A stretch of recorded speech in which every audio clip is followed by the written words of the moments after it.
not, get started rolling here. So thank you all for being here today at the Tabulation Center. Obviously, adjudication going on back here. Tabulation will be starting tomorrow morning. But Chairman Bill Gates from the Board of Supervisors, he'll come out and answer a few of your questions. As you know, we have had these issues where some of the ballots that had been printed at our locations were not being counted by the on-site tabulation equipment, which looks just like this box right here, not the blue box, the black box right here. So Chairman Gates will talk to you about what we've learned throughout the day as this problem has persisted in a number of our locations. But I think I'll reiterate, but I know the chairman will say it again. Everyone has had the chance to vote, and the number has grown well over 100,000, so he has some more details on that. But we do have another commitment coming up at 3 o'clock, so we'll take as many of your questions as we can. All right, thank you, Fields. Thanks to everyone for covering what's going on, getting out information today as we go forward with this very important election. I wanted to just read a statement that we've just put out from the board and the central command here. Maricopa County has identified the solution for the tabulation issues at about 60 vote centers. County technicians have changed the printer settings, which seem to have resolved the issue. It appears some of the printers were not producing dark enough timing marks on the ballots. The solution has worked at 17 locations, and technicians deployed throughout the county are working to resolve this issue at the remaining locations. So I really have to give great credit to our poll workers, to our technicians who have addressed this issue. Again, you never know what's going to happen in an election. No one here at Maricopa County has ever claimed that there is such a thing as a perfect election. And so we have the technicians out there. They looked at it and determined that this has been a printing issue. So again, we were at a high point of around 60 vote locations that were having this issue. So as you heard, it's declining now. We're down probably into the low 40s, and we anticipate that that's going to continue to improve.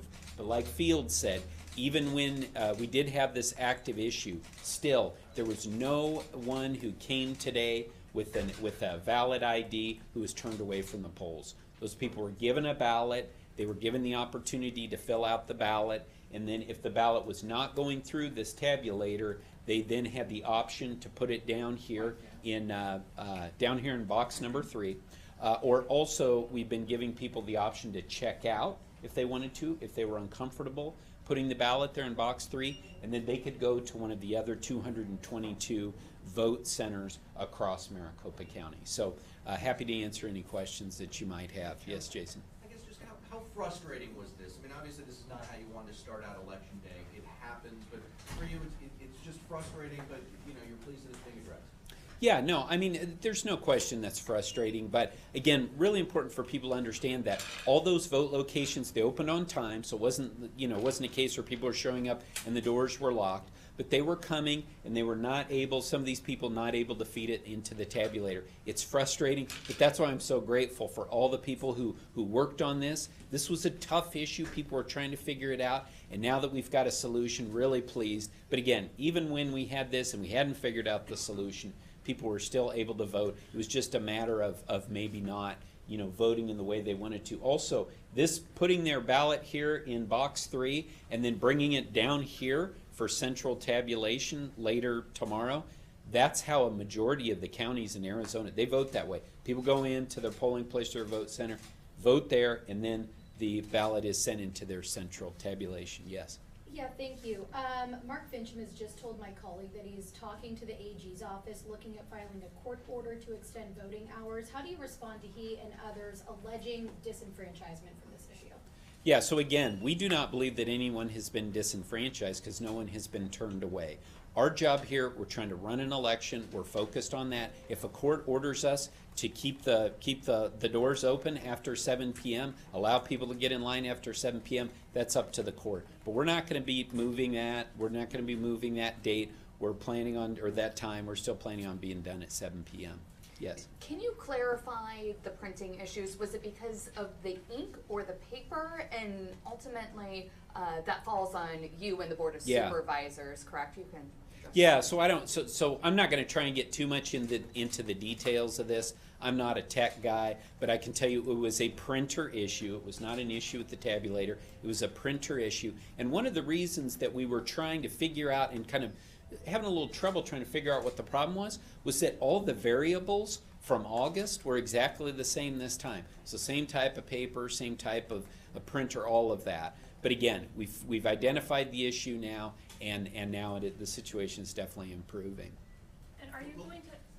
Oh, go ahead, Are you Jen. going to be able to run the ballots put into that box normally through your tabulators here, or are you going to have to duplicate them because of the toner issue? Yes, so we believe that we will be able to run the ballots through central accounting here without duplication. But if we do have duplication, again, we've got bipartisan boards who handle that. But we've got a strong level of confidence that we will be able to run the ballots that go into box 3 through these central account machines without going through duplication. And a follow-up question on that, have you been able to, you've been using these same printers with the same settings during early voting, correct?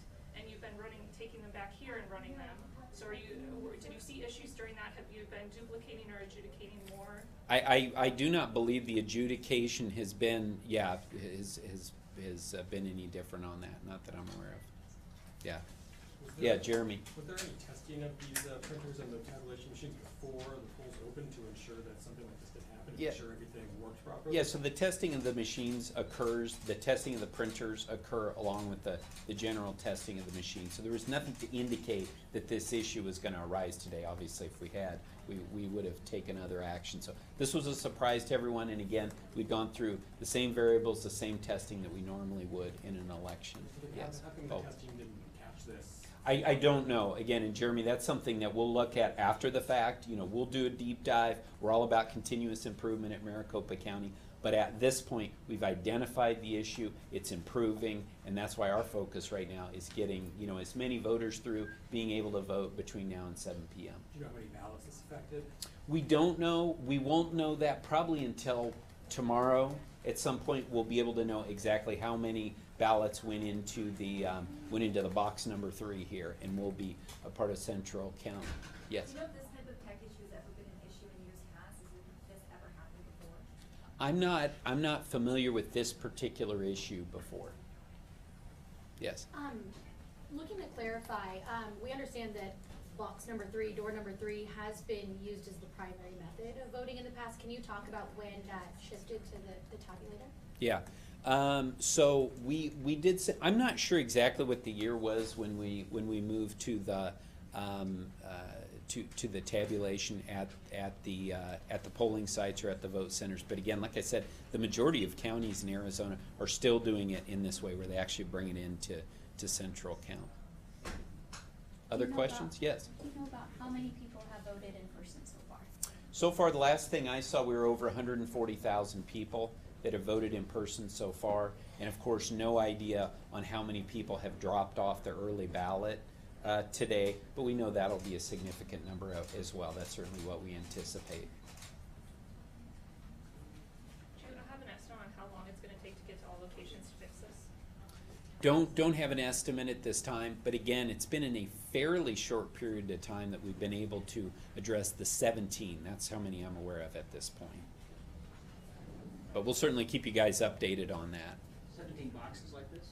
17 of the the vote centers we were having issues. We're no longer having those issues at the present time.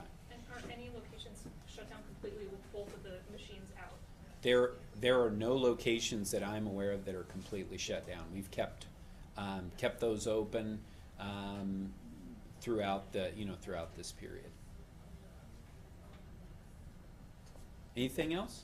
When you say that the printers weren't producing dark enough, timing marks, can you just explain what that means and why would it not produce Yeah, dark enough? and again, we're again getting into the specifics of this, the technical pieces of it that I am not the expert to speak on that. But the timing marks are important to be read by the tabulator. So if the timing marks are too faint, then the tabulator can't read it. The ballot then gets kicked out, and they try again to run it through again. Sometimes there's multiple times that it was attempted, and then when the poll worker and the voter came to an agreement, they decided to either put it in box 3 or again check out and move to another vote center across Maricopa County. All right. All right, thank you, everybody. Thank you. Thank you.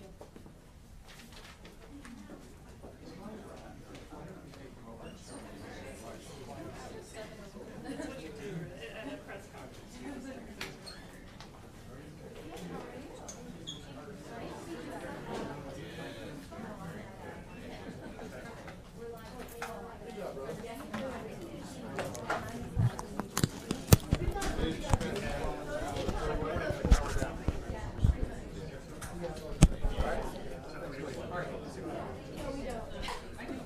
I'm gonna try to sell me.